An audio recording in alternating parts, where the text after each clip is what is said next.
Primera carta a los Corintios, capítulo 1, versículo 1. Pablo, llamado por la voluntad de Dios a ser apóstol de Cristo Jesús, y nuestro hermano Sóstenes, a la iglesia de Dios que está en Corinto, a los que han sido santificados en Cristo Jesús y llamados a ser su santo pueblo, junto con todos los que en todas partes invocan el nombre de nuestro Señor Jesucristo, Señor de ellos y de nosotros. Que Dios nuestro Padre y el Señor Jesucristo les concedan gracia y paz. Siempre doy gracias a Dios por ustedes, pues Él, en Cristo Jesús, les ha dado su gracia. Unidos a Cristo, ustedes se han llenado de toda riqueza, tanto en palabra como en conocimiento. Así, se ha confirmado en ustedes nuestro testimonio acerca de Cristo, de modo que no les falta ningún don espiritual, mientras esperan con ansias que se manifieste nuestro Señor Jesucristo. Él los mantendrá firmes hasta el fin, para que sean irreprochables en el día de nuestro Señor Jesucristo. Fiel es Dios, quien los ha llamado a tener comunión con su Hijo Jesucristo nuestro Señor. Les suplico, hermanos, en el nombre de nuestro Señor Jesucristo, que todos vivan en armonía y que no haya divisiones entre ustedes, sino que se mantengan unidos en un mismo pensar y en un mismo propósito. Digo esto, hermanos míos, porque algunos de la familia de Cloé me han informado que hay rivalidades entre ustedes. Me refiero a que unos dicen, yo sigo a Pablo, otros afirman, yo a Apolos, otros, yo a Cefas, y otros, yo a Cristo. ¿Cómo? ¿Está dividido Cristo? ¿Acaso Pablo fue crucificado por ustedes? ¿O es que fueron bautizados en el nombre de Pablo? Gracias a Dios que no bauticé a ninguno de ustedes, excepto a Crispo y a Gayo, de modo que nadie puede decir que fue bautizado en mi nombre. Bueno, también bauticé a la familia de Estéfanas. Fuera de estos, no recuerdo haber bautizado a ningún otro. Pues Cristo no me envió a bautizar, sino a predicar el Evangelio, y eso sin discursos de sabiduría humana, para que la cruz de Cristo no perdiera su eficacia. Me explico. El mensaje de la cruz es una locura para los que se pierden. En cambio, para los que se salvan, es decir, para nosotros, este mensaje es el poder de Dios, pues está escrito: destruiré la sabiduría de los sabios, frustraré la inteligencia de los inteligentes. ¿Dónde está el sabio? ¿Dónde el erudito? ¿Dónde el filósofo de esta época? ¿No ha convertido Dios en locura la sabiduría de este mundo? Ya que Dios, en su sabio designio, dispuso que el mundo no lo conociera mediante la sabiduría humana, tuvo a bien salvar, mediante la locura de la predicación, a los que creen. Los judíos piden señales milagrosas y los gentiles buscan sabiduría, mientras que nosotros predicamos a Cristo crucificado. Este mensaje es motivo de tropiezo para los judíos y es locura para los gentiles, pero para los que Dios ha llamado, los mismos judíos que gentiles, Cristo es el poder de Dios y la sabiduría de Dios. Pues la locura de Dios es más sabia que la sabiduría humana, y la debilidad de Dios es más fuerte que la fuerza humana. Hermanos, consideren su propio llamamiento. No muchos de ustedes son sabios, según criterios meramente humanos, ni son muchos los poderosos, ni muchos los que de noble cuna. Pero Dios escogió lo insensato del mundo para avergonzar a los sabios, y escogió lo débil del mundo para avergonzar a los poderosos. También escogió Dios lo más bajo y despreciado, y lo que no es nada, para anular lo que es, a fin de que en su presencia nadie pueda jactarse. Pero gracias a Él, ustedes están unidos a Cristo Jesús, a quien Dios ha hecho nuestra sabiduría, es decir, nuestra justificación, santificación y redención, para que, como está escrito, si alguien ha de gloriarse, que se gloríe en el Señor. Primera de Corintios capítulo 2, versículo 1. Yo mismo, hermanos, Cuando fui a anunciarles el testimonio de Dios, no lo hice con gran elocuencia y sabiduría. Me propuse más bien, estando entre ustedes, no saber de cosa alguna, excepto de Cristo y de este crucificado. Es más, me presenté ante ustedes con tanta debilidad que temblaba de miedo. No les hablé ni les prediqué con palabras sabias y elocuentes, sino con demostración del poder del Espíritu, para que la fe de ustedes no dependiera de la sabiduría humana, sino del poder de Dios. En cambio, hablamos con sabiduría entre los que han alcanzado madurez, pero no con la sabiduría de este mundo ni con la de sus gobernantes, los cuales terminarán en nada. Más bien, exponemos el misterio de la sabiduría de Dios, una sabiduría que ha estado escondida y que Dios había destinado para nuestra gloria desde la eternidad. Ninguno de los gobernantes de este mundo la entendió, porque de haberla entendido, no habrían crucificado al Señor de la gloria. Sin embargo, como está escrito, ningún ojo ha visto, ningún oído ha escuchado, ninguna mente humana ha concebido lo que Dios ha preparado para quienes lo aman. Ahora bien, Dios nos ha revelado esto por medio de su Espíritu, pues el Espíritu lo examina todo, hasta las profundidades de Dios. En efecto, ¿quién conoce los pensamientos del ser humano, sino su propio Espíritu que está en él? Asimismo, nadie conoce los pensamientos de Dios, sino el Espíritu de Dios. Nosotros no hemos recibido el Espíritu del mundo, sino el Espíritu que procede de Dios, para que entendamos lo que por su gracia Él nos ha concedido. Esto es precisamente de lo que hablamos, no con las palabras que enseña la sabiduría humana, sino con las que enseña el Espíritu, de modo que expresamos verdades espirituales en términos espirituales. El que no tiene el Espíritu no acepta lo que procede del Espíritu de Dios, pues para él es locura. No puede entenderlo, porque hay que discernirlo espiritualmente. En cambio, el que es espiritual lo juzga todo, aunque él mismo no está sujeto al juicio de nadie, porque ¿quién ha conocido la mente del Señor para que pueda instruirlo? Nosotros, por nuestra parte, tenemos la mente de Cristo. Primera de Corintios, capítulo 3, versículo 1. Yo, hermanos, no pude dirigirme a ustedes como a espirituales, sino como a inmaduros, apenas niños en Cristo. Les di leche porque no podían asimilar alimento sólido, ni pueden todavía, pues aún son inmaduros. Mientras haya entre ustedes celos y contiendas, ¿no serán inmaduros? ¿Acaso no se están comportando según criterios meramente humanos? Cuando uno afirma yo sigo a Pablo y otro yo sigo a Apolos, ¿no es porque están actuando con criterios humanos? Después de todo, ¿qué es Apolos? ¿Y qué es Pablo? Nada más que servidores por medio de los cuales ustedes llegaron a creer, según lo que el Señor le asignó a cada uno. Yo sembré, Apolos regó, pero Dios ha dado el crecimiento. Así que no cuenta ni el que siembra ni el que riega, sino solo Dios, quien él es el que lo hace crecer. El que siembra y el que riega están al mismo nivel, aunque cada uno será recompensado según su propio trabajo. En efecto, nosotros somos colaboradores al servicio de Dios, y ustedes son el campo de cultivo de Dios, son el edificio de Dios.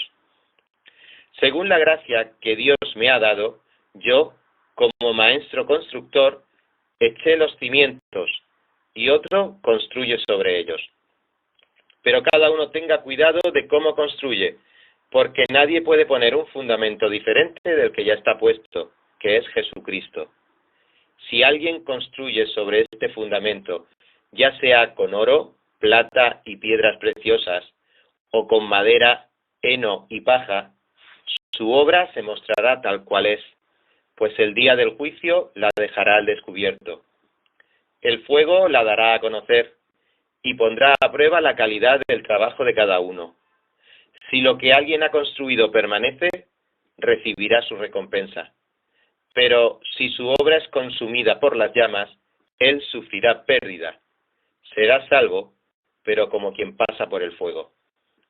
¿No saben que ustedes son templo de Dios y que el Espíritu de Dios habita en ustedes?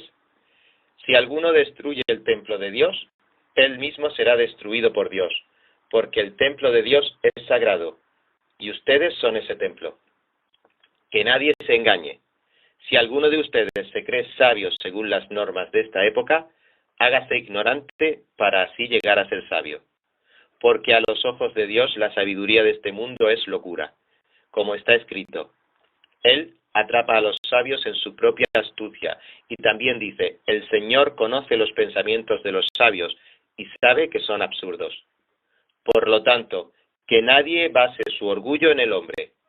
Al fin y al cabo, todo es de ustedes, ya sea Pablo o Apolos o Cefas, o el universo, o la vida, o la muerte, o lo presente o lo porvenir. Todo es de ustedes, y ustedes son de Cristo, y Cristo es de Dios.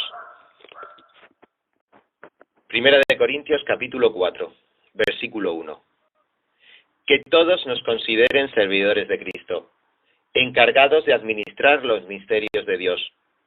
Ahora bien, a los que reciben un encargo se les exige que demuestren ser dignos de confianza. Por mi parte, muy poco me preocupa que me juzguen ustedes o cualquier tribunal humano.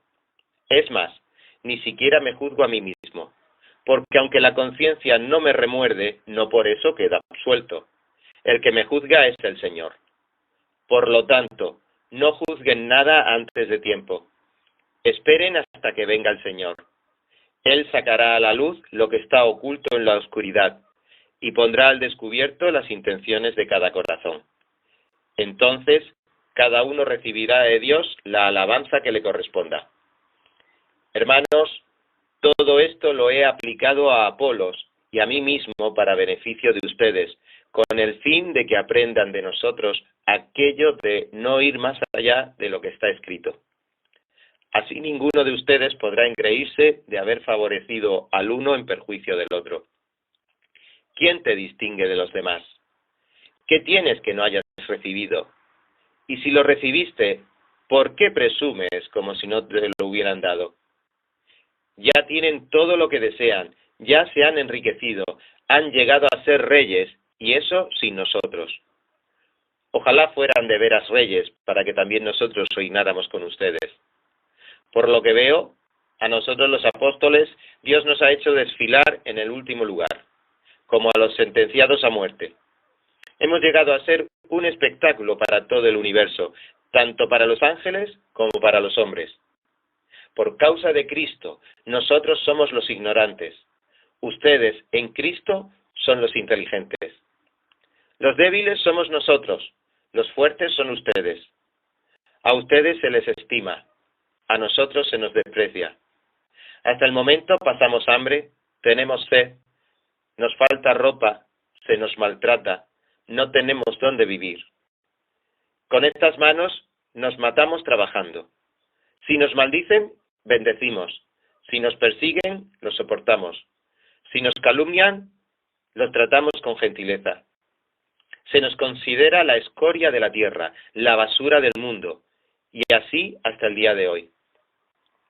No les escribo esto para avergonzarlos, sino para amonestarlos, como a hijos míos amados. De hecho, aunque tuvieran ustedes miles de tutores en Cristo, padres sí que no tienen muchos, porque mediante el Evangelio yo fui el padre que los engendró en Cristo Jesús. Por tanto, les ruego que sigan mi ejemplo. Con este propósito les envié a Timoteo, mi amado y fiel hijo en el Señor.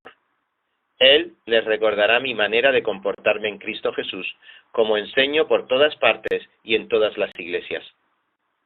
Ahora bien, algunos de ustedes se han vuelto presuntuosos, pensando que no iré a verlos.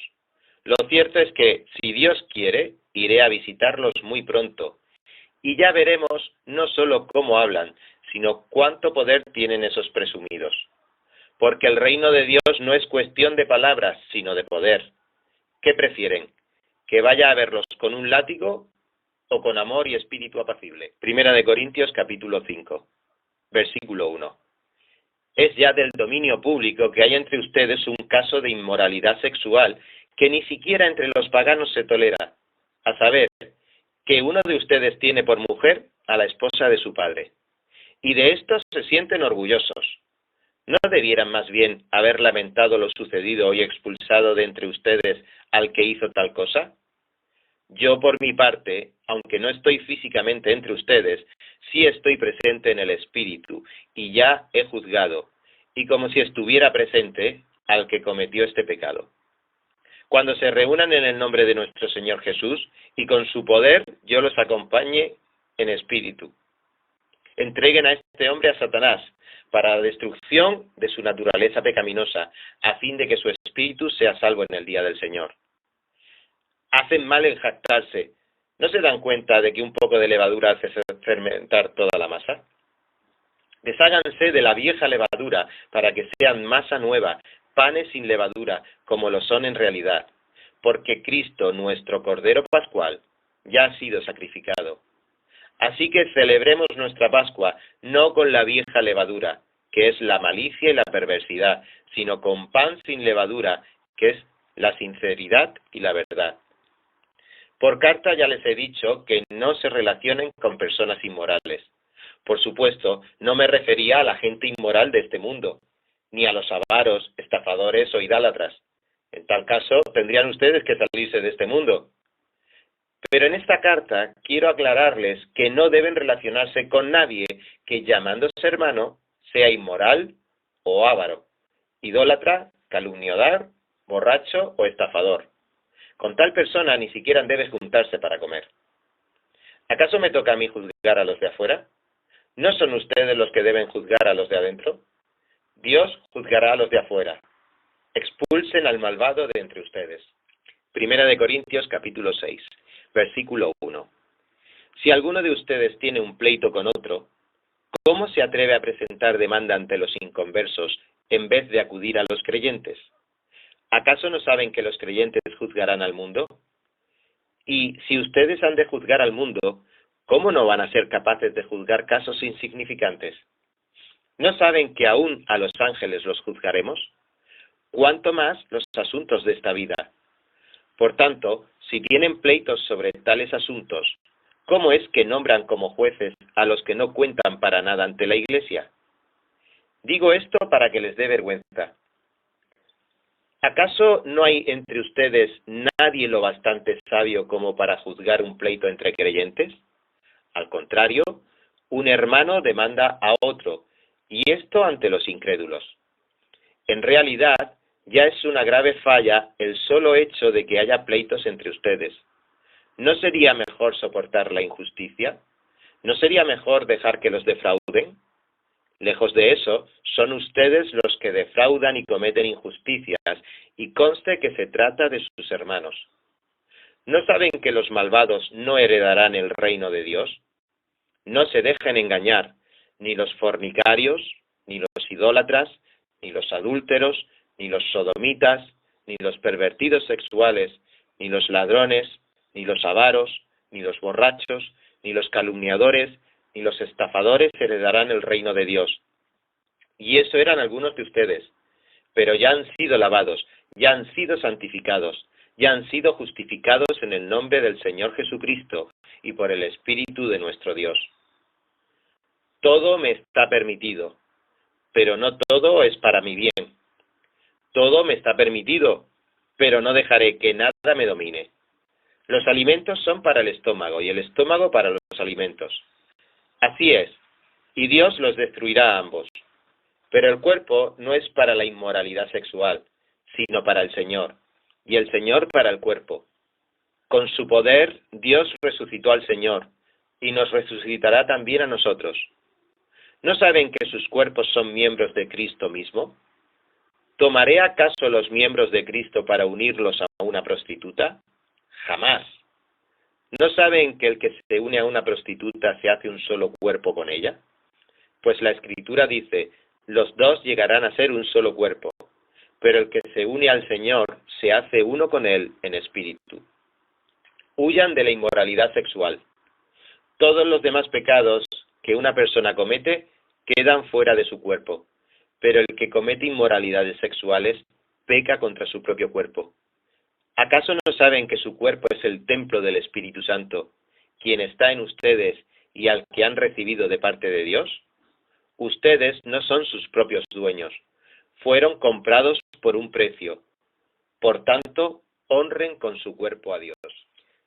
Primera de Corintios capítulo 7, versículo 1. Paso ahora a los asuntos que me plantearon por escrito. Es mejor no tener relaciones sexuales, pero en vista de tanta inmoralidad, cada hombre debe tener su propia esposa y cada mujer su propio esposo. El hombre debe cumplir su deber conyugal con su esposa, e igualmente la mujer con su esposo. La mujer ya no tiene derechos sobre su propio cuerpo, sino su esposo. Tampoco el hombre tiene derechos sobre su propio cuerpo, sino su esposa. No se nieguen el uno al otro a no ser de común acuerdo, y solo por un tiempo para dedicarse a la oración. No tarden en volver a unirse nuevamente. De lo contrario, puede caer en tentación de Satanás por falta de dominio propio. Ahora bien, esto lo digo como una concesión y no como una orden. En realidad, preferiría que todos fueran como yo. No obstante, cada uno tiene de Dios su propio don. Este posee uno, aquel otro. A los solteros y a las viudas les digo que sería mejor que se quedaran como yo. Pero si no pueden dominarse, que se casen, porque es preferible casarse que quemarse de pasión. A los casados les doy la siguiente orden, no yo, sino el Señor. Que la mujer no se separe de su esposo. Sin embargo, si se separa, que no se vuelva a casar. De lo contrario, que se reconcilie con su esposo. Asimismo, que el hombre no se divorcie de su esposa. A los demás les digo yo, no es mandamiento del Señor. Si algún hermano tiene una esposa que no es creyente y ella consiente en vivir con él, que no se divorcie de ella. Y si una mujer tiene un esposo que no es creyente y él consiente en vivir con ella, que no se divorcie de él. Porque el esposo no creyente ha sido santificado por la unión con su esposa, y la esposa no creyente ha sido santificada por la unión con su esposo creyente.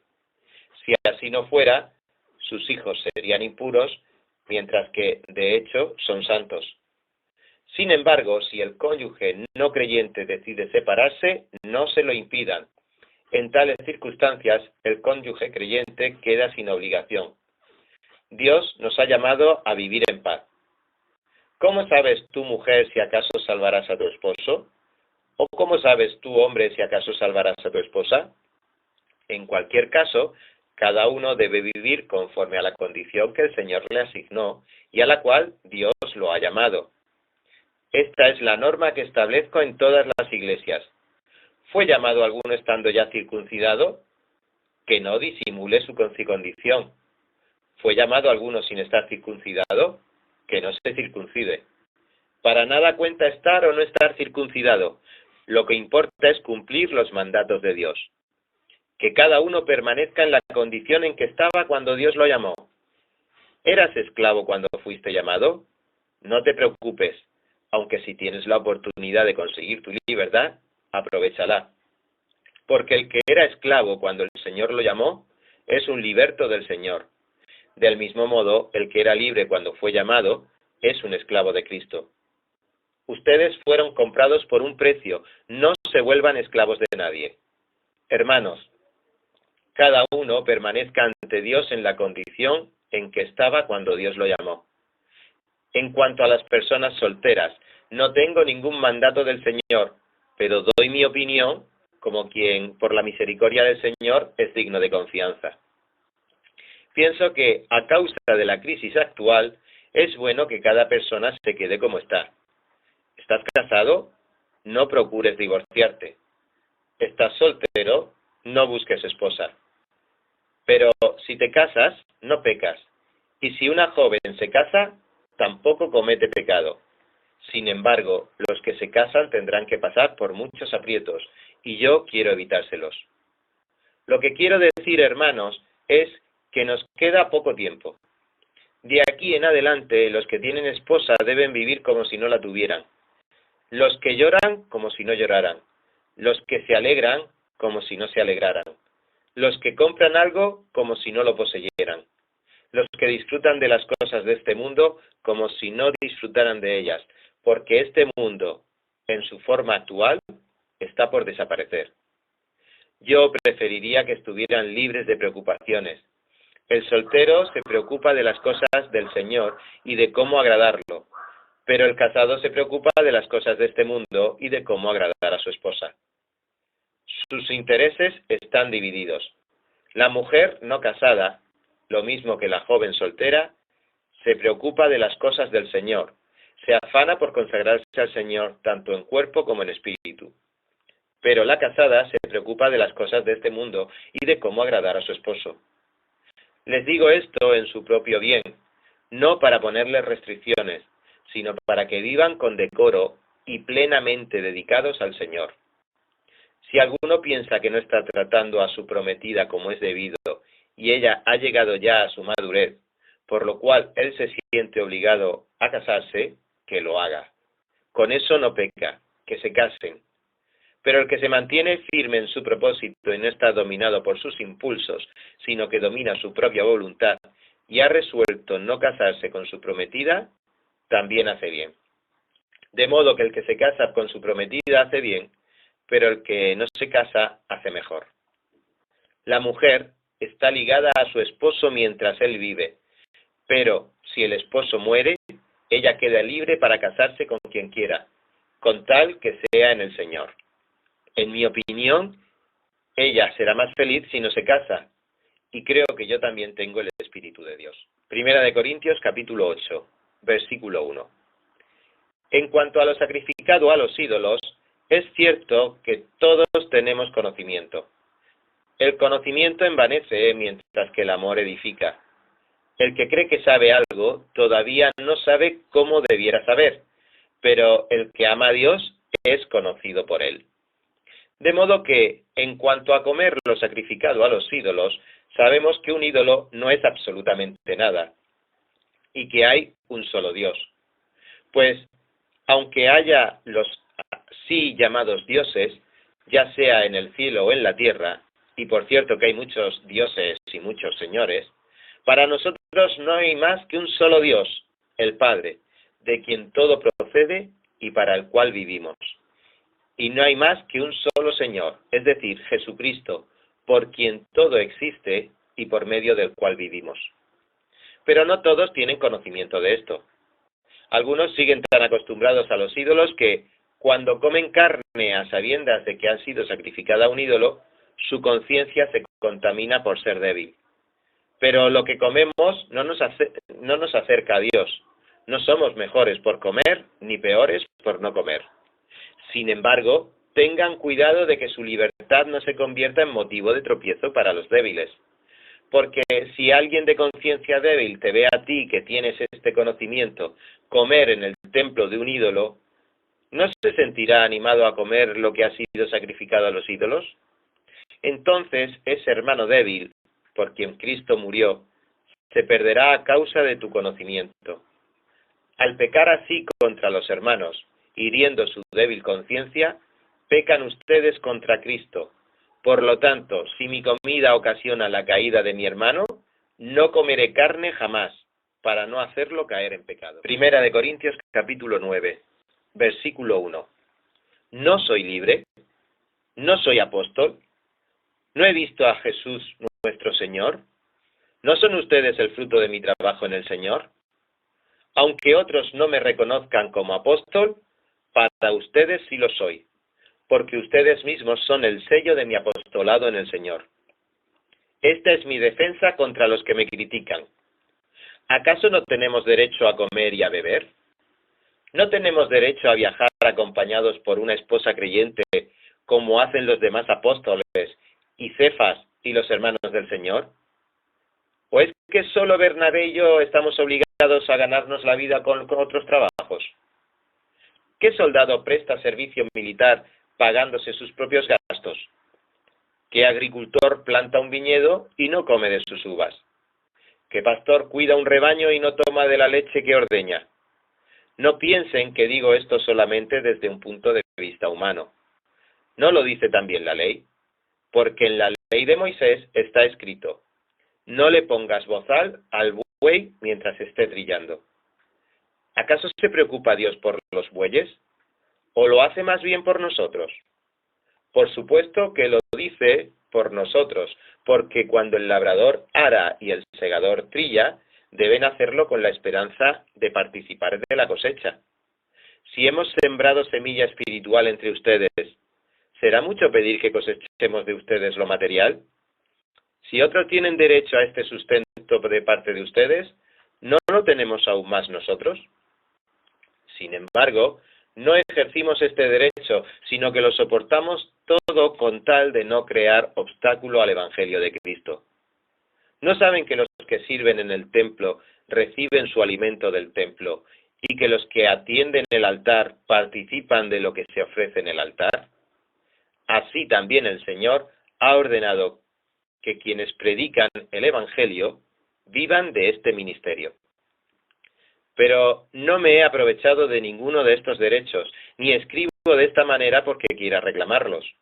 Prefiero morir a que alguien me prive de este motivo de orgullo. Sin embargo, cuando predico el Evangelio no tengo de qué enorgullecerme, ya que estoy bajo la obligación de hacerlo. ¡Ay de mí si no predico el Evangelio! En efecto, si lo hiciera por mi propia voluntad, tendría recompensa. Pero si lo hago por obligación, no hago más que cumplir la tarea que se me ha encomendado. ¿Cuál es entonces mi recompensa? Pues que al predicar el Evangelio pueda presentarlo gratuitamente sin hacer valer mi derecho. Aunque soy libre respecto a todos, de todos me he hecho esclavo para ganar a tantos como sea posible. Entre los judíos me volví judío, a fin de ganarlos a ellos. Entre los que viven bajo la ley me volví como los que están sometidos a ella, aunque yo mismo no vivo bajo la ley, a fin de ganar a estos. Entre los que no tienen la ley me volví como los que están sin ley, aunque no estoy libre de la ley de Dios, sino comprometido con la ley de Cristo, a fin de ganar a los que están sin ley. Entre los débiles me hice débil, a fin de ganar a los débiles. Me hice todo para todos, a fin de salvar a algunos por todos los medios posibles. Todo esto lo hago por causa del Evangelio, para participar de sus frutos. ¿No saben que en una carrera todos los corredores compiten, pero solo uno obtiene el premio? Corran pues de tal modo que lo obtengan. Todos los deportistas se entrenan con mucha disciplina. Ellos lo hacen para obtener un premio que se echa a perder. Nosotros, en cambio, por uno que dura para siempre. Así que yo no corro como quien no tiene meta, no lucho como quien da golpes al aire. Más bien, golpeo mi cuerpo y lo domino, no sea que, después de haber predicado a otros, yo mismo quede descalificado. Primera de Corintios, capítulo 10, versículo 1. No quiero que desconozcan, hermanos, que nuestros antepasados estuvieron todos bajo la nube y que todos atravesaron el mar. Todos ellos fueron bautizados en la nube y en el mar para unirse a Moisés. Todos también comieron el mismo alimento espiritual y tomaron la misma bebida espiritual, pues bebían de la roca espiritual que los acompañaba, y la roca era Cristo. Sin embargo, la mayoría de ellos no agradaron a Dios, y sus cuerpos quedaron tendidos en el desierto. Todo esto sucedió para servirnos de ejemplo, a fin de que no nos apasionemos por lo malo como lo hicieron ellos. No sean idólatras, como lo fueron algunos de ellos, según está escrito. Se sentó el pueblo a comer y a beber y se entregó al desenfreno. No cometamos inmoralidad sexual, como algunos lo hicieron, por lo que en un solo día perecieron 23.000. Tampoco pongamos a prueba al Señor, como lo hicieron algunos y murieron víctimas de las serpientes. Ni murmuren contra Dios, como lo hicieron algunos, y sucumbieron a manos del ángel destructor. Todo eso les sucedió para servir de ejemplo, y quedó escrito para advertencia nuestra, pues a nosotros nos ha llegado el fin de los tiempos. Por lo tanto, Si alguien piensa que está firme, tenga cuidado de no caer.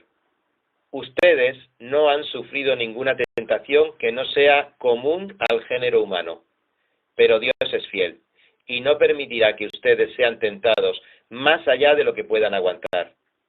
Más bien, cuando llegue la tentación, Él les dará también una salida a fin de que puedan resistir. Por tanto, mis queridos hermanos, huyan de la idolatría. Me dirijo a personas sensatas. Juzguen ustedes mismos lo que digo.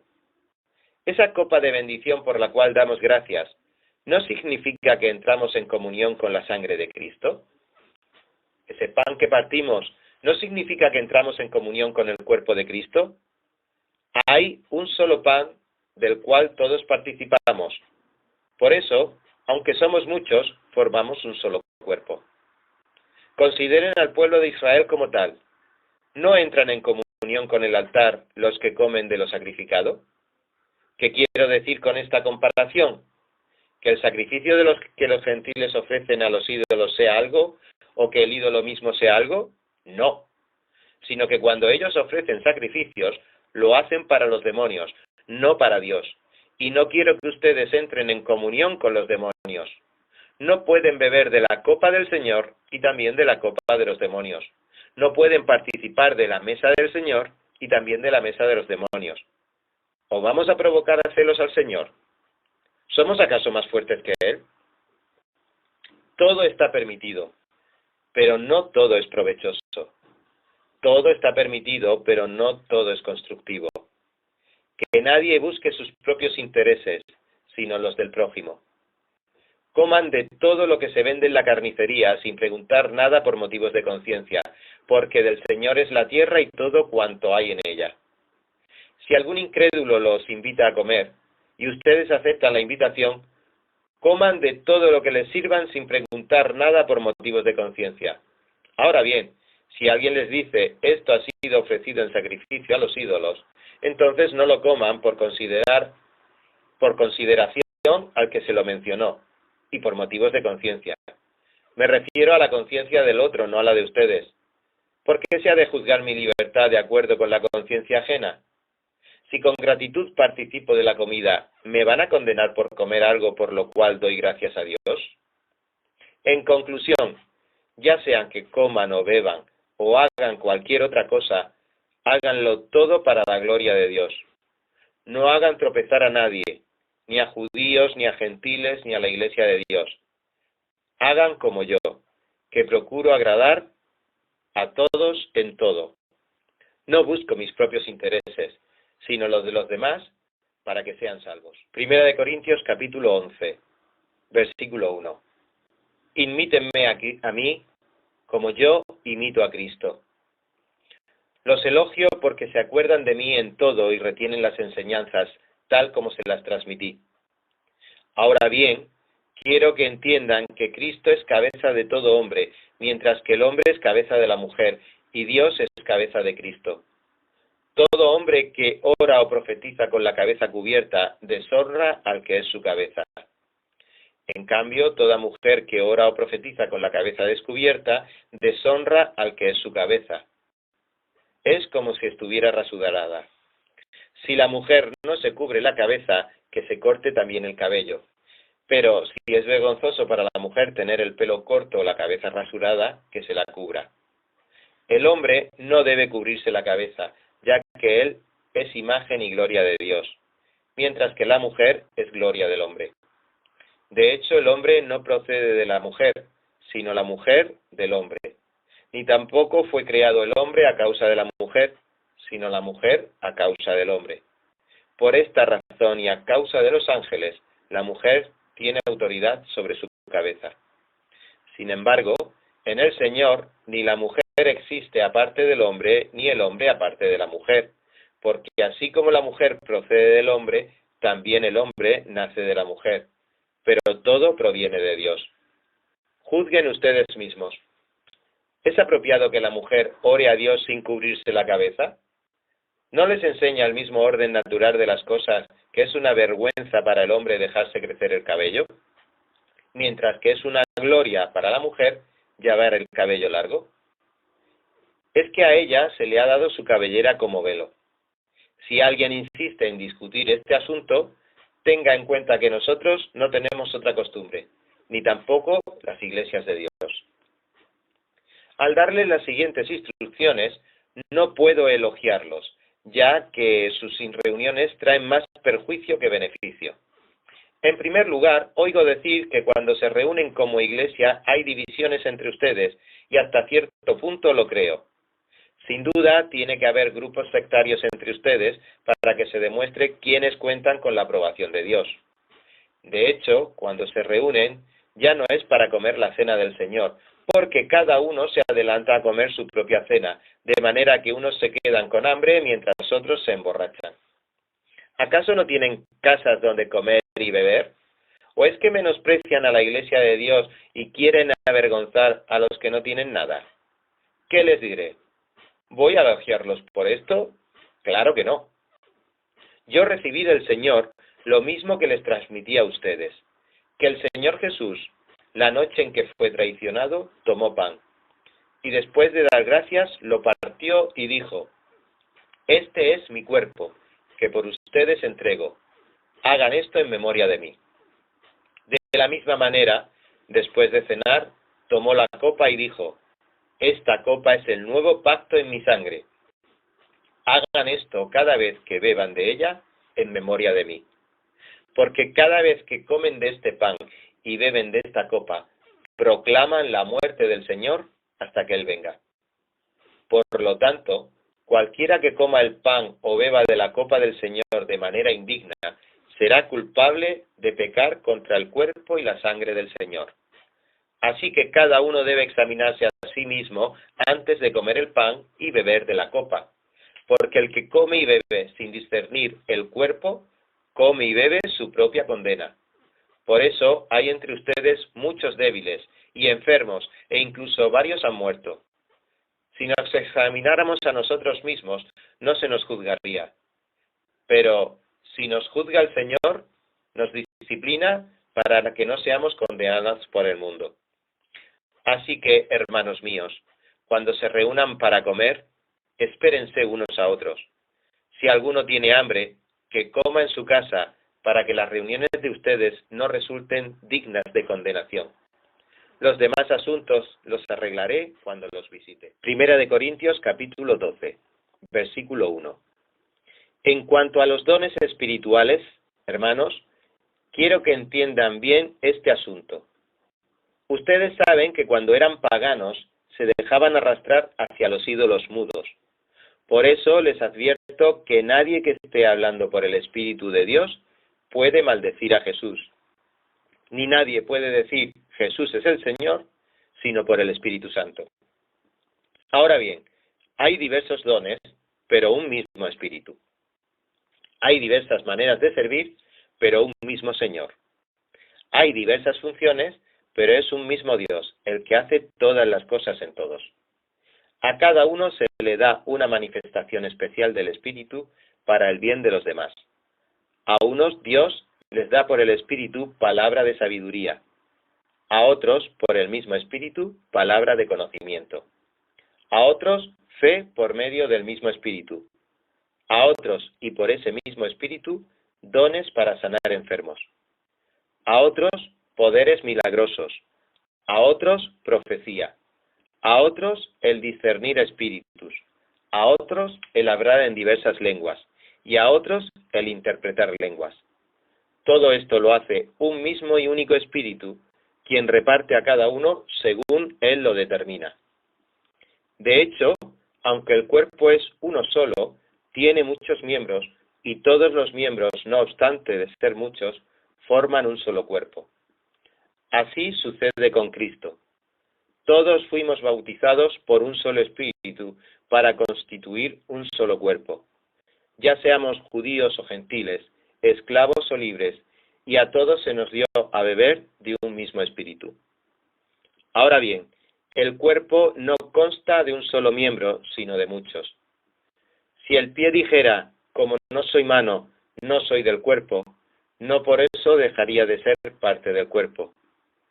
Y si la oreja dijera, como no soy ojo, no soy del cuerpo, no por eso dejaría de ser parte del cuerpo. Si todo el cuerpo fuera ojo, ¿qué sería del oído? Si todo el cuerpo fuera del oído, ¿qué sería del olfato?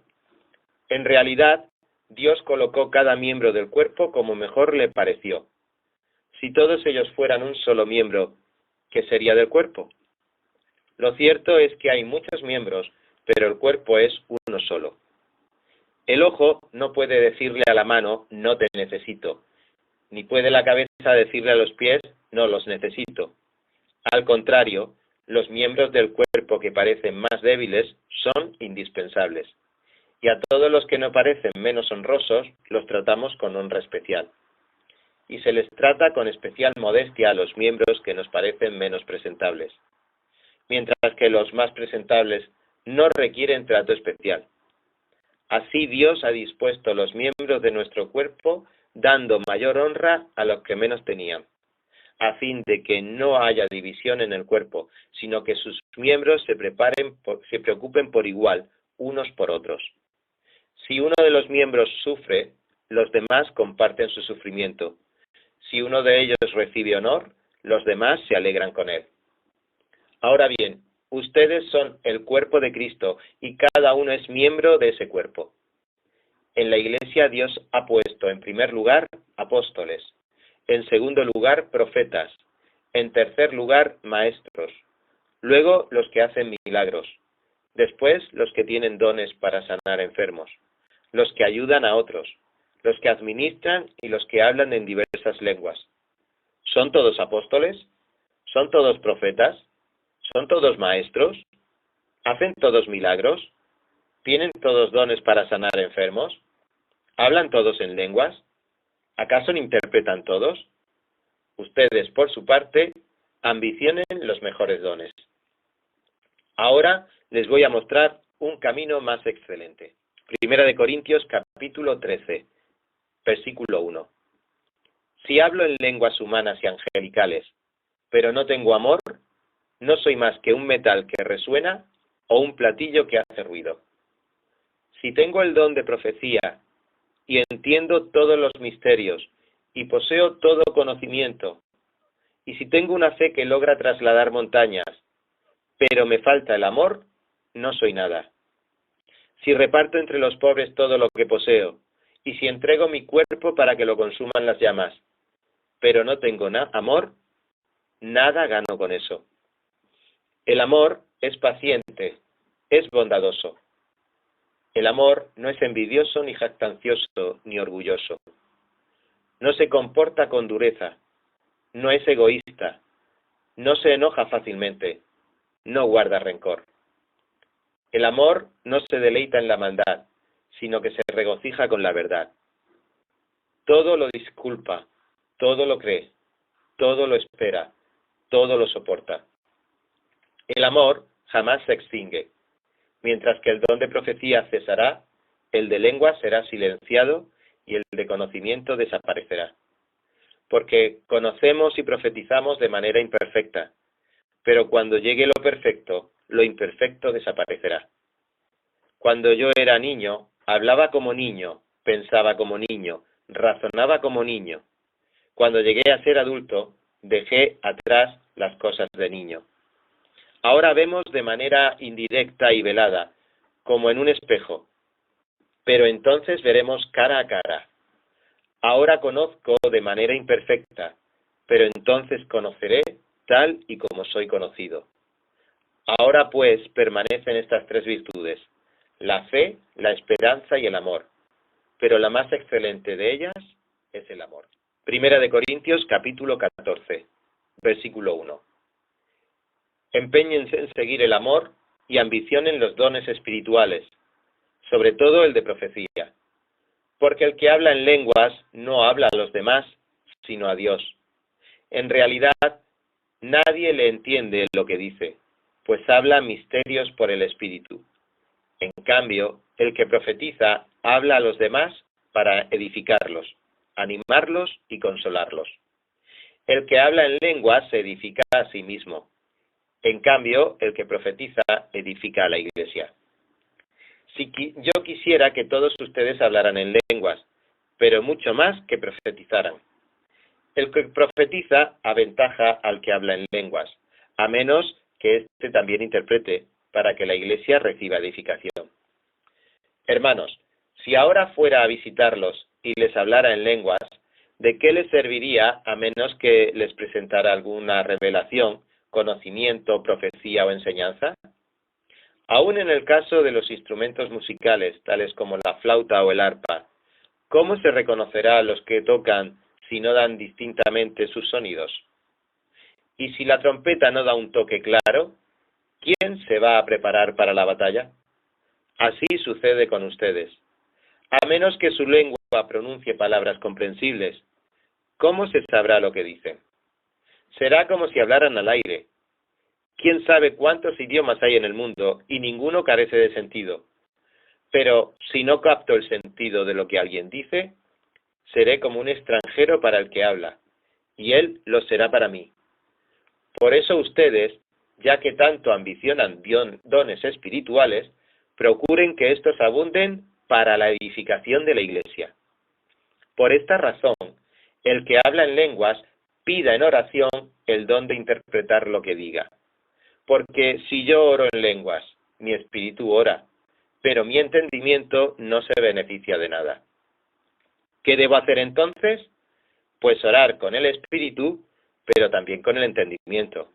Cantar con el espíritu, pero también con el entendimiento.